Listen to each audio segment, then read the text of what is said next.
L'apôtre Paul déclare expressément que l'évangile qu'il annonce ne vient pas de l'homme et qu'il ne l'a reçu ni appris d'aucun homme, même pas de ceux qui avaient été témoins des souffrances du Christ, mais qu'il le tenait d'une révélation du Seigneur. Il écrit effectivement aux Galates que son évangile est d'origine divine, céleste, qu'il a reçu d'une révélation de Jésus-Christ. Galates 1, 11, 12. Ainsi, le Christ ressuscité, retourné auprès du Père, expliqua lui-même, enseigna lui-même à l'apôtre Paul tout ce que comportait son sacrifice, ses causes et ses résultats. Si cette pensée reste en nos cœurs pendant que nous étudions la prédication de la croix dans les épîtres de Paul, celle-ci se révélera aussi à nous comme étant bien la puissance de Dieu. D'ailleurs, nous avons une autre preuve de l'origine divine de l'évangile prêché par Paul. Ensuite d'une révélation, Galates 2.2, il partit à Jérusalem pour y voir les apôtres, ceux qu'on regardait comme des colonnes, et leur exposer l'évangile qu'il prêchait parmi les gentils. Il constata alors qu'il avait été si parfaitement instruit par Jésus lui-même que les plus considérables d'entre eux n'eurent rien à lui communiquer.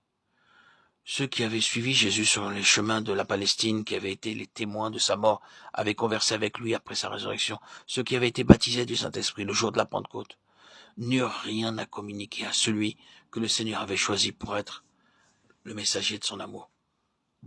Non seulement cela, mais ils reconnurent la grâce qui lui avait été départie et la charge qu'il avait reçue de prêcher l'évangile aux incirconcis. Aussi lui donnèrent-ils la main d'association, démonstration irréfutable, et pour tous les siècles l'évangile de Paul fut en harmonie parfaite avec le leur. Celui-là même que les apôtres avaient reçu du Christ, lorsqu'après sa résurrection, le Seigneur les avait entretenus durant 40 jours, des choses du royaume de Dieu.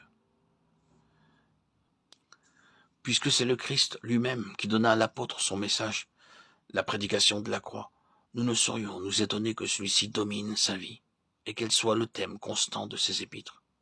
Elle est gravée en lettres de feu dans son cœur, aussi bien que, très probablement, il n'eût pas assisté au crucifixion.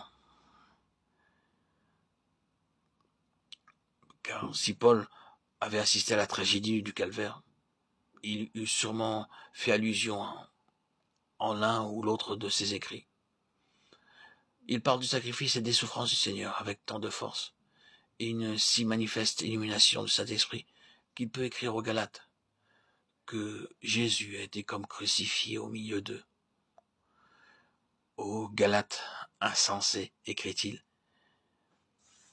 qui vous a enchanté pour ne plus obéir à la vérité, vous, aux yeux de qui Jésus-Christ a été si vivement dépeint, comme s'il eût été crucifié parmi vous. Que Dieu, dans sa bonté, nous donne encore maintenant les secours de son esprit, qu'il illumine aussi pour nous le message de la croix, confié autrefois à son serviteur Paul, et qu'il daigne y rendre encore témoignage, aujourd'hui comme dans le passé.